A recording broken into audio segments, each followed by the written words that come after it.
আমার বয়স 55। আমি জিয়া রহমানের সাথে একসাথে এক কোদালে এক টুকরিতে খাল কাটছি। আমি তখন শেরপুর বাগড়াশাহ স্কুলে ক্লাস 4-এর ছাত্র। আমি 88 ব্যাচের ছেলে, শেরপুর ভিক্টোরিয়া একাডেমির, সরকারি ভিক্টোরিয়া একাডেমি। একসাথে জিয়া রহমান সাহেবের সাথে আমি খাল কাটছি। তার অটোগ্রাফ করা একটা বইও আমার কাছে ছিল, সেটা যে কোনোভাবে হারিয়ে গেছে। তো আমি তো পরিবর্তন দেখিনি, বাড়ছে ছাড়া তো কোনো কিছু কমেনি। আপনি কি মনে করেন নেশার জগৎটা আপনারা নিয়ন্ত্রণ করেছেন? আপনারা বলতে পারবেন?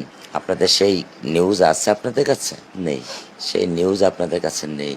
এখন আপনাদের ব্যাপার, সরকারের ব্যাপার। এই একটা ঘটনা, আমার মেয়ে মারা গেছে, আপনারাও সারাদিন মিডিয়াতে নিউজ নিয়ে আছেন। সর্বোচ্চ 7 দিন, আর একটা আল্লাহ না করুক বড় কোনো ঘটনা, আপনারা হাজার হাজার মিডিয়া সেখানে দৌড়াবেন, আমার রামেশা হারিয়ে যাবে, আমার রামেশা হারিয়ে যাবে।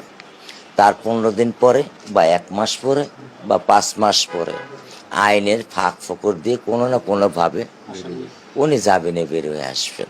এইটাই তো আমাদের সমাজের চরিত্র। আমি আমার মেয়ের কথা বলছি না, আমি আমার সমাজ ব্যবস্থাটাকে দাঁড়া করাবার চেষ্টা করছি। আমি যদি ভুল বলে থাকি আমাকে ক্ষমা করে। সামাজিক নৈতিকতার অবক্ষয়।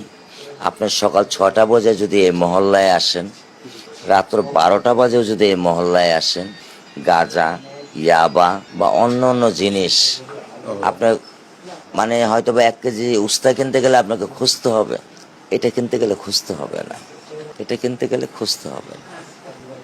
এটা আমাদের সমাজের এখন প্রতিটা জেলাই, প্রতিটা জায়গায়, প্রতিটা পরিবেশই। তাই দিতে চাই না।